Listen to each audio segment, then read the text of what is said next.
Niwasha bakwambere barashigije gahaguruka mpagurutse sha mpagurutse ugira ikibazo hagurutsa tugende ngozi ko warahindutse humura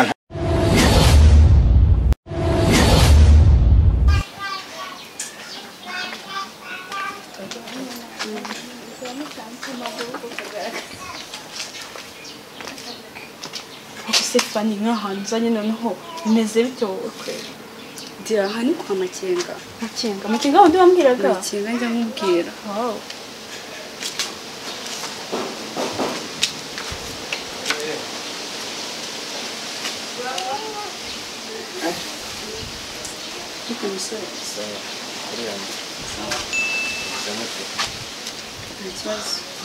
Makenga arahari ya Makenga nawe ari yagiye mu kazi yagiye mu kazi kabisa naza ryari inaza bitinze abagiye mu kazi azanga nimugoroba nyine kurya korera shakorera ifiyo cyumanutse gatoya ariko nyine ntago ari kure cyane Makenga ashobora kudatinda namushakaga cyane reka tube tumutegereje cyane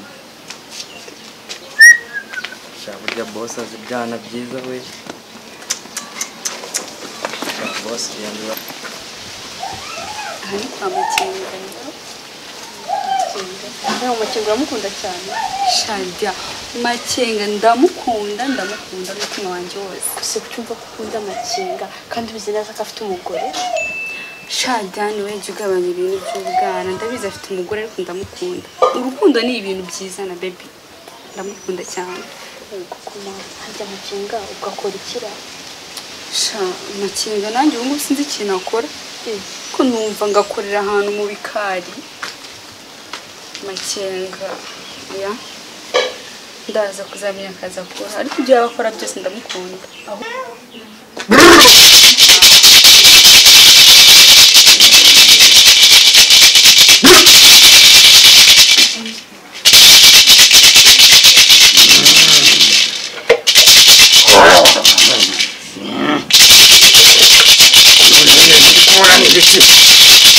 ubwo se waretse ukazajya kumusura ku kazi ke ibyo ni biroroshye cyane ahubwo ntitaduceyo wow ibyo ni sawa kabisa Makenga ndamukunda mutere story ubu niyo yaba hari umunyonzi ndamukunda cyane wow kumana ni byiza kabisa kuko ukunda umuntu ariko je ntabwo nibisha ukuntu ukunda umuntu ufite n'umugore umugore we nanga mukunda rega Makenga nanjye arankunda umugore we nta naho muriye nawe Sharayenzi kabisa Makenga ndamukunda Makenga ashaka ari umugabo mwiza cyane n'urukundo mukunda niyo yaba ari mubi Makenga ndamukunda kuko shaka Makenga agiye gutinda kuza ubona atinze kabisa kwihanganaho gatoya tereka ari wese niko 15 basi sibyo Makenga si wowe nawe mubonye wamukunda ntuzamwundira umugabo ntabwo bakundira umugabo ushobora guca inyuma murabikora ntabwo nabikora agiye ntuzamwundira umugabo nyine ndabizi nanjye nyine ko yari afite undi amukunda ibyo bibaho ariko turi inshuti ndabizi turi inshuti numubona nyine uzamufate nk'umugabo w'inshuti yawe mbese ibintu shange ntabwo namukunda nyine ni ukumubona nkamusubiza nka Makenga abakobwa b'ikigenda bazi reka da ntabwo njye nzabikora oya ndabazi urabazi ariko si ubwo n'ikindi bagiye njye ntabwo nzabikora njyewe kandi ufite ntabwo ariko nteye ndakwizeye nizera yanjye ndakwizeye nubona Makenga wanjye uzamenye ko ari uwanjye Fanny ndabizi ari uwawe Diane sawa ariko nawe uzamenye yuko Makenga afite umugore we ako sinakubwiye ibyo byibura umugore wega nanga mukunda kandi byarankunda cyane shana byiza kabisa kumva ko Makenga agukunda kandi abizi neza ko afite n'umugore ese Makenga ntabona byibura Makenga nyine bitewe n'ukuntu adakunda ikigore cye akareka maze yanze no kugikunda maze yanga no kukironga gisuwe ariko yarakwishimiye cyane shampoo ndabona amasaha ageze rero reka tujye kumureba ku kazi ndabona yatinze nta kibazo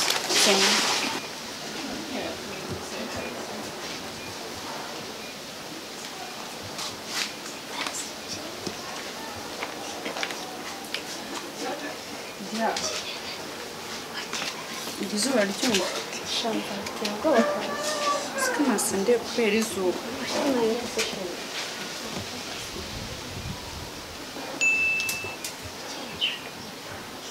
dushyire kureba amakingo ko ahagarara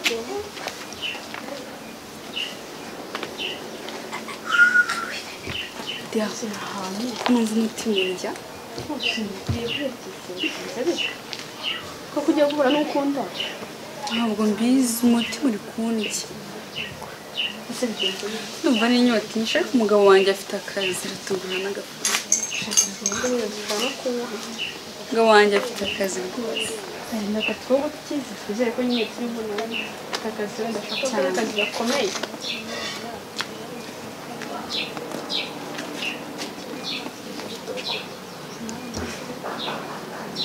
jya ko umutima unijya Kumwikanze. hano amakenga akorera mu izina rya Yesu rya makenga ni umupfumu Ntabwo ari umupfumu. Umukurambere. kurambira harya ni umuki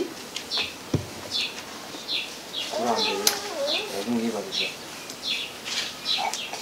kurambira se bakora n'abapfumu kandi niko mbizi Bakona babonye hera. se uratwibagiwe Bwa mbere mbabonye. uratwibagiwe Twariganye twahuriye. ubu ndabona muzi ndabona hari abantu mubona twamusanze kwa makenga Siko bishoboka koko. Twahuriye kwa Mukenga. Ndabibutse. Nimwe mwashakaga Makenga cyagiye. n'ubu turashaka makenga Muramushaka.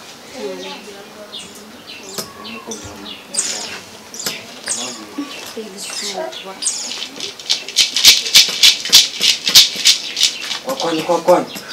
Bimeze bite gisiga. Sawa sawa boss. Uragenzwa n'ubuhoro. Agenzwa n'ubuhoro boss. Abantu bagushaka hanze. Baje bakumbaza ubushize. umutima uri kundya cyane Urabwira ngo ukura hano hepfo none bari baje. ariko wasanga yaje kwa muganga Ngombwa. Nari mbanje kubikubwira boss ngo numve wasanga yaje kwa muganga nimba nabaha karibu boss. Karibu ariko. ndi kumva Yinjira umwe. Injuru umwe Angahe. Maze kubona ari babiri. ni babiri bako barimo gushaka. Ayo mubwira komeza tambuke. Kanze mubwire boss. Mukobwa. Wowe ukunda Mukenga. Nde? Wowe. njyewe nje fani Kandi. Uramukunze. Aragenda. ni karibu Karibu. kwizina rya Bimeze bite. makenga ni wowe Ese bigira ubwoba. Bigira ubwoba. Bimeze bite. makenga ni wowe Muraho sheri. Ni sheri wawe. oya ntabwo ari makenga Ndeba rwa ruhanga rwanjye sha humura n'ingeri. N'ingeri. Humura. Ahubwo se Fani. Shika wawe. Shika abakurambere bari barakunyeretse reka nakuye. Humura. Bimeze bite ariko Fani? Bimeze bite? Ninde wakubwiye ko ni mu kigi nahanga? makenga ntabwo ibyo byawe urakunda gukunda cyane none si ni aka kazi ukora Aka kazi ndi umuvuzi ndavura. Abakurambere banyakeye ko narakubuze kuri telefone narakubuze ahantu hose humura kuri telefone iyo ngeze hano mpita nkuraho telefone. Bimeze bite sheri? Bimeze bite? makenga uri umupfumu Ntabwo ndi umupfumu ndi umuganga. n'umuvuzi Ndi umuvuzi w'igira ubwoba. humura abakurambere barakunyeretse sha humura ongera unsekere nka kwawe ubwoba bw'iki mfite ubwoba bwinshi oya wigira ubwoba wangezeho gahunda ni kwakwanya ntuzi yuko nkwakwanya ndakwakwanya sheri humura gahunda ni kwakwanya sheri ninde wakubwiye yuko nimukiye ahangaha dore hano niho nimukiye wa mugore nabonye cyagiye kuva wamamagara ibintu byaradogereye mu rugo kuva cyagiye tuvugana kuri telefone umugore mwashwanye rundo mwatandukanye ubu nimukiye ahangaha aha niho nsigaye ntuye niho naguze uba hose aha ni iwanjye bibaye ngombwa ko ngomba kubona ko ibintu ari ngombwa ko ngenda bimeze bite Fani ntabwo ari byiza narakubise habaye iki uko wamboye ndaguhamagara ntunyitabire naho humura ukimara kumbona gahunda nigwamo ntubizi ko ari wowe watumye nsenya urugo rukaba ndusenye koko ndabizi nyine ndagukunda subizi ahubwo makenga nyine ndashaka ko tuganira ariko utari mu kazi kawe njye ndumva nifitiye n'ubwoba wigira ubwoba abakurambere baragukunze baravuze ni kwakwanya koko ni kwakwanya makenga ndi makenga ngaho kwakwanya dutanga ahubwo ndi kubona waje witeguye oya ntabwo waje witeguye abakurambere bambwiye yuko tugomba gukwakwanya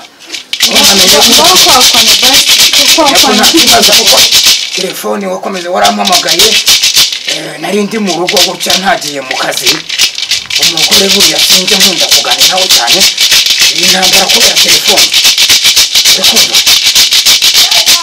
usubiye ko mwatandukanye twaratandukanye nyine ariko ntabwo nta muntu nari nzi yuko azi neza ko ahantu nimukiye nta muntu nari nzi ko yahamenya wabwiwe n'iki ariko kugukunda kwanjye ngomba kumenya ibyawe byose ariko ntabwo nari nzi kuvura rwose ahubwo nyine iwawe narahabaje ese ngutumwe ngo akunda muri oya baraza nta kibazo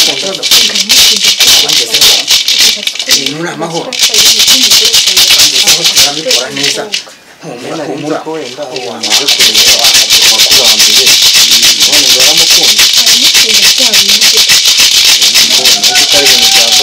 bahageze mbona uko mwinjira aha kumbe bahageze kwitane tujye bamutagisiga ngaho kwakwanya ndashaka kuganira nawe birambuye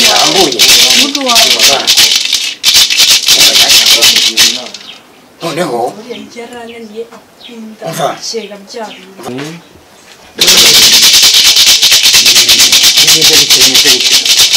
ndashaka ko tugenda kwakwanya tugenda niba sha abakurambere barategereje gaho mpagurutse sha mpagurutse ntugire ikibazo hagurutsa tugende uzi ko warahindutse humura nta kibazo umuntu akubona nyine bisanzwe humura utari mu kazi iwanjye ntabwo ari kure humura sha